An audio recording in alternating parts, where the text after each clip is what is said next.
Hello everyone, salam kulatkum. Welcome back to day 18. نمنا 10 شمونتو معنا English بدون وعبد الحان مساخم. من اليوم معنا تمرتنا ها بزعبا used to do. We are going to explore used to do. زبل حركة رينا ما بزعبا used to do إنه هنمار لومي. مبزحت إجزي بإنجليش نتكمل حركة مالتي. This phrase is important when talking about habits or situations that were true in the past. أبحلو في كل جزء نقبرهم نبرنا ግን كاب حجي but are no longer true ኣብዚ ሕጂ ግዜ ግን ዘይንገብሮም ነገራት ንምግላጽ ንጥቀመሉ ሓረግ እዩ ስለዚ used to do ወይ ከዓ used to እንታይ ይጥቕሙ ወይ ከዓ እንታይ ዓይነት ጥቕሚ ክበና ክእል ክንዛረብ ከለና ሓቢርና ንሪኢና ማለት እዩ። ብዛ ቪድዮ ብዙሕ ነገር ኣለዎ ውሽጡ ክትከታተሉኒ ይምሕፀነኩም። ስለዚ ኣብዛ ቪድዮ we will cover what is used to እንታይ ምዃኑ ክንሪኢና how to form sentence with used to used to ተጠቂምና ከመይርና ሙሉእ ሓሳባት ንሰርሕ ከምኡን examples of used to in action በአክሽን ካ ክንሪኢና ማለት አክሽን ማለት በverb እንዳተጠቀምና ማለት እዩ። ስለዚ common mistakes to avoid ወይ ከዓ common ማለት ዝደጋገሙ ሚስቴካት ወይ ከዓ ፍሉጣት ዝኾኑ ጌጋታት ንደጋግሞም እሶም ካ ከመይርና ከም ንቀርፎም ክንሪኢና። ስለዚ ድልዋት ትኾንኩም let's get started ንጀምር ማለት እዩ። Okay, we used to نتكملوا ንምንታይ እንተልና for something that happened regularly in the past ኣብ ሕሉፍ ብተደጋጋሚ ዘጋጠመ ግን ከዓ no longer happens ኣብዚ ሕጂ ግዜ ዘጋጥመና ዘሎ ነገር እንተኾይኑ መብዛሕትኡ ግዜ used to ንጥቀም ማለት እዩ። ስለዚ ኣብ ሕሉፍ ንገብሮ ዝነበርና ኣብ ሕጂ እዋን ዘይንገብሮ ነገር ንምግላጽ used to ወይ ከዓ used to do ኢልና ንጥቀም ብኤግዛምፕል ክንሪኢና ማለት እዩ። ንኣብነት ብንእሽተይ ከለኹ ባሊን ይፃወት ነይረ ብንእሽተይ ከለኹ ከም ዝገብር ነይረ ንምባል እንታይና ንጥቀም used to ንጥቀም ማለት እዩ። ስለዚ ብኤግዛምፕል ንርአዮ እስኪ I used to smoke a packet a day but I stopped 2 years ago. This is for the sake of example ይምበር ሓቂ ይኮነን ባኮ ሙሉእ ሽጋራ መዓልቲ ይውድእ ነይረ ግን ቅድሚ 2 ዓመት አቋርጬ ሕጂ ቅድሚ ሕጂ ዝገብሮ ነበርኩ የዛረብ ዘሎ I used to smoke a packet of cigarette a day. ስለዚ I used to እንተይለ ከምዚ ይገብር ነይረ ወይ ከዓ ከምዚ ይገብር ነይረ ንባል ንጥቀመሉ ማለት ስለዚ እንታይ ብላለሁ ባኮ ሙሉእ ሽጋራ መዓልቲ ይውድእ ነይረ ኢለ ሕጂ ነይረ ንምባል የተጠቂመላ እዛ used to ትብል ማለት እዩ። ስለዚ I stopped 2 years ago ግን ከዓ ቅድሚ 2 ዓመት አቋርጬ ስለዚ እንታይ ዝብ ዘለኹ ኣብ ሕሉፍ ዝገብሩ ብተደጋጋሚ ዝገብሩ ዝነበርኩ ነገር ይዝገልጽ ዘለኹ። ስለዚ ስኹን ከዓ ኣብ ሕሉፍ ብተደጋጋሚ ትገብርዎ ነገር እንተነይሩ ዳ ንሱ ንምግላጽ እንታይ ትጥቀሙ I used to ንጥቀም ማለት እዩ። ካልእ ኤግዛምፕል Ben used to travel a lot in his job but now since his new job he doesn't. ሕጂ እንታይ ብላ ኣለኹ Ben used to travel a lot ቤን ኣብ ስርሑ ብዙሕ ይጓዓዝ ነይሩ ሳብ ዚኣ ማለት ሕጂ a lot in his job ኣብዚኣ ዘላ ኣብዚኣ ትቋርጽ ማለት እዩ። ሕጂ ግን ካብ ሓድሽ ስርሑ ጀሚሩ ኣይጓዓዝን ዘሎ but now ካብ ሕጂ ግን since his new job ሓድሽ ስርሑ ካብ ዝጅምር he doesn't ማለት ኣይጓዓዝን ዘሎ ንምባል ማለት እዩ። እንግሊሽ ክንጥቀም ከለና he doesn't እንተይልና እቲ ቅድሚኡ ዝገለጽናዮ ንምውካል ማለት he doesn't travel ንምባል ማለት ሕጂ ስለዚ Ben used to እንተይልና ነይሩ ንብላለና ማለት እዩ። ቅድሚ ሕጂ ዝገብሮ ነበረ ብብዝሒ ዝገብሮ ነበረ ሓንቲ መዓልቲ ጌርና used to ክንጥቀም ኣይንኽእልና I used to eat ጋዓት እንተይለ ሕጂ ኣብ ህይወተይ ሓንቲ ጋዓት ተበልዐ ከምኡ ክብል ኣይክእልኒ። ስለዚ ሓንቲ ሳብ ተጌርኩማ ከምኡ ከይትብሉ እንታይ ደኣ መብዛሕትኡ ግዜ ወይ ከዓ በቃ መዓልታዊ ህይወትኩም ትገብርዎ ነበርኩም ነገር ንምግላጽ ኢኹም used to ትጥቀሙ ማለት እዩ። I used to drive to work but now I take the bus. ቅድሚ ሕጂ ንስራሕ ብመኪና ይኸይድ ነይረ ቅድሚ ሕጂ ንስራሕ ብመኪና ይኸይድ ነይረ ይብላሉ ብዙሕ ሕጂ ትሪእዎ እንታለሁም ቅድሚ ሕጂ ንስራሕ ብመኪና ይኸይድ ነይረ ሕጂ ግን ብኣውቶቡስ ይኸይድ ኣለኹ እንታይ ደኣ ሕጂ ቀይሩ እቲ ናይ ቅድሚ ሕጂ ዝነበረ ልምዱ ቀይርዎ ማለት ስለዚ ቅድሚ ሕጂ ግን እንታይ ይገብር ነይሩ I used to drive to work ብመኪና እየ ዝኸይድ ነይረ ቅድሚ ሕጂ ይብላሉ ማለት እዩ። but now I take the bus ሕጂ ግን ስለዚ ቀየረ ግን ናይ ቅድሚ ሕጂ አክቲቪቲ ሁሉ ጊዜ እንታይ ጥቀም ነይሩ መኪና ይጥቀም ከም ዝነበረ ይነግረና ማለት እዩ። we also are used to okay, we use also used to خان خال انتي كنت كمل نخل for something that was true حق انتي نيرو المحجي but no longer is no longer true حق انت زي كوينو بزحجي كيزي كن قد محجي حق زنابرة أبز حجي وانجن حق زي كونا نجر نمجلاس ناين تكم used to بإكزامبل كن ريو خلنا هردوكم كمون أبجيزيو حق زنابرة أبز زي حجي وانجن زي كونا نمجلاس نتكملو مالتي نابنت سكنره. There used to be a cinema in the town but now there isn't. There used to be a cinema in the town but now there isn't. ቀደም ኣብቲ ከተማ ሲኔማ ነይሩ ሕጂ ግን የለን። ስለዚህ ነይሩ በቃ ነይሩ ንምባል በቃ used to ንጥቀመላ ነይሩ I used to play with my friends ምስ ዕርኩተይ ይፃወት ነይረ። ስለዚህ used to ትጥቀሙ ከለኹም ቅድሚ ሕጂ ብብስሒ ትገብርዎ ነበርኩም ተደጋጋሚ ትገብርዎ ነበርኩም ነገር ንምግላጽ ኢና ንጥቀመሉ ወይ ከዓ ይኹን ክትጥቀምሉ ትኽእሉ ማለት እዩ። ስለዚህ እንታይ ይብላሎ there used to be a cinema in the town ቅድሚ ሕጂ ኣብቲ ከተማ ሲኔማ ነይራ ወይ ከዓ ሲኔማ ነይሩ but now there isn't ኣብዚ ሕጂ ግዜ ግን የለን ይብል ኣለኹ ማለት እዩ። she used to have ማለት ከዓኒ ነይርዋ ንምባል እዩ። ነይርዋ ሃብቴልና ምህላዊ ዝኾነ ነገር ኣለና ንምባል ኢና ንጥቀመሉ። ስለዚህ she used to have really long hair but she had it all cut off. she has had it all cut off. ስለዚህ ቀደም ናይ በሓቂ ነዊሕ ፀጉሪ ነይርዋ ሕጂ ግን ቆሪፃቶ ይብል ኣለኹ ማለት። ስለዚህ ነይርዋ ንምባል used to have ንብል ማለት እዩ። ስለዚህ she used to have really long hair but she has had it all cut off ቆሪፃቶ ማለት እዩ። ሕጂ used to ንጥቀመሉ ብሓፈሻ ቅድሚ ሕጂ ብተደጋጋሚ ንገብሮ ዝነበርና ነገር ማለት እዩ። ንኣብነት ብቐሊሉ እንታይ ክንብል ንኽእል I used to eat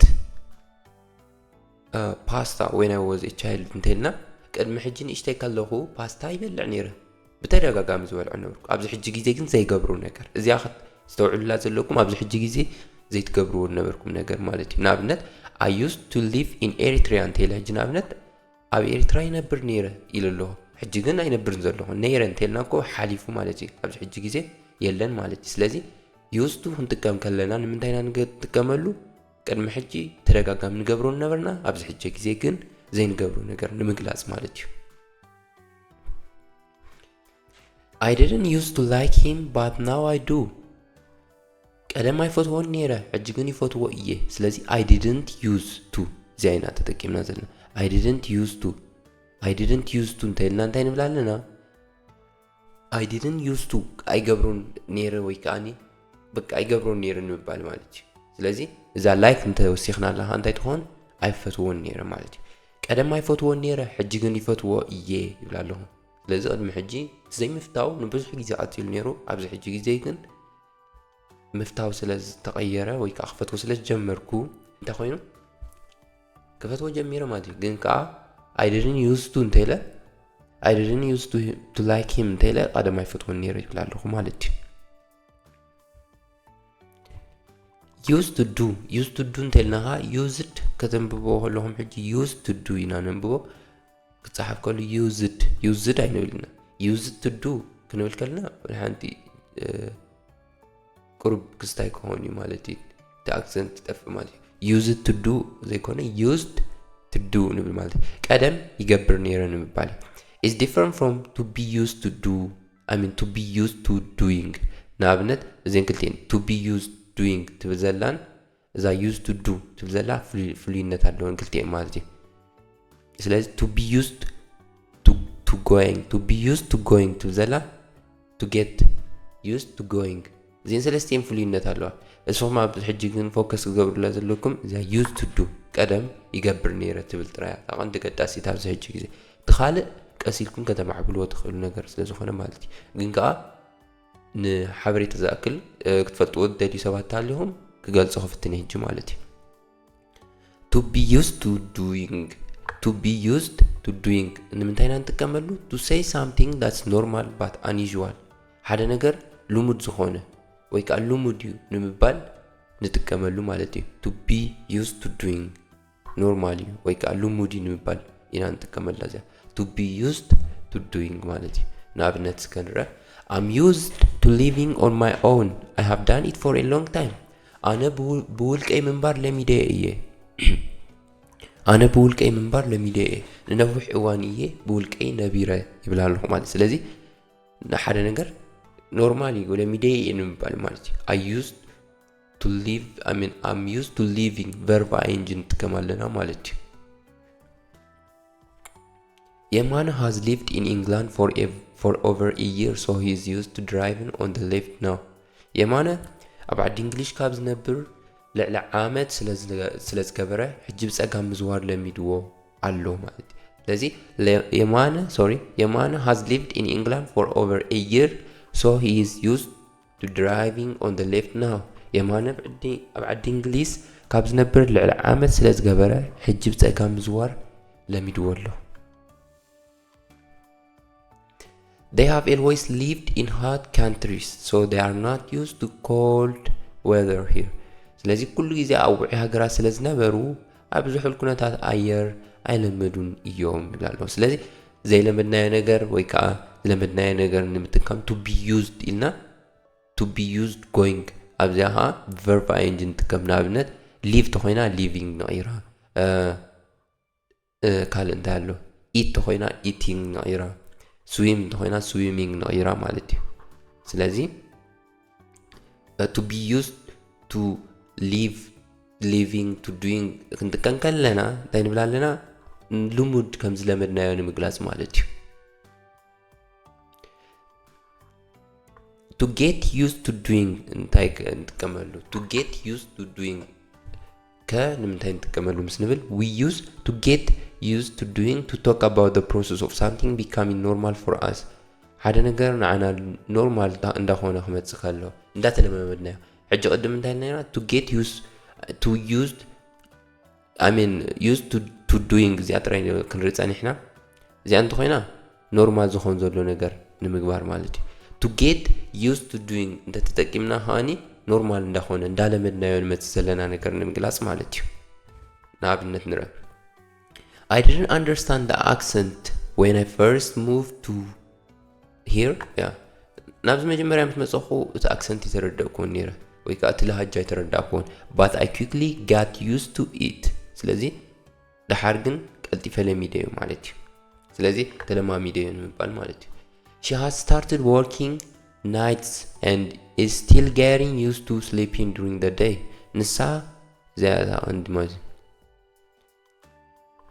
نسا ليتي سراح جميرة حجون قطر مدقاس تلمدال ليت ندا سراحت قطر مدقاس تلمدال مالك I have always lived in the country but now I'm beginning to get used to living in the city كل ጊዜ ኣብ ዓዲ ይነብር ነይረ ሕጂ ግን ኣብ ከተማ ምንባር ክለምድ ጀሚረ ኣለኹ ማለት እዩ ሕጂ ካብ ዓዲ ሕጂ እንደመጽእ ሓደ ሰብ እንታይ ይብል I have always lived in the country ኣብ ገጠር ዝነብር ነይረ ኩል መብዛሕትኡ ጊዜ ወይ ኩሉ ጊዜ ማለት but now I'm beginning to get used to living in the city ሕጂ ግን ክለማምዱ ጀሚረ ኣለኹ ናብራ ከተማ ብላል ናብራ ከተማ ክለማምዱ ጀሚረ ማለት እዩ So now I want you to express what you used to do in your childhood mostly ስለዚህ ሕጂኻ ንስኹም ኣብ ቁልዕነትኩም ብበዝሒ ትገብርዎ ዝነበርኩም ነገራት used to do ተጠቂምኩም ኣብ ኮመንት ጻሓፉለይ እንታይ ትገብሩ ነርኩም ብንእሽተኹም ከለኹም ከም ዝገብር ነይረ I used to do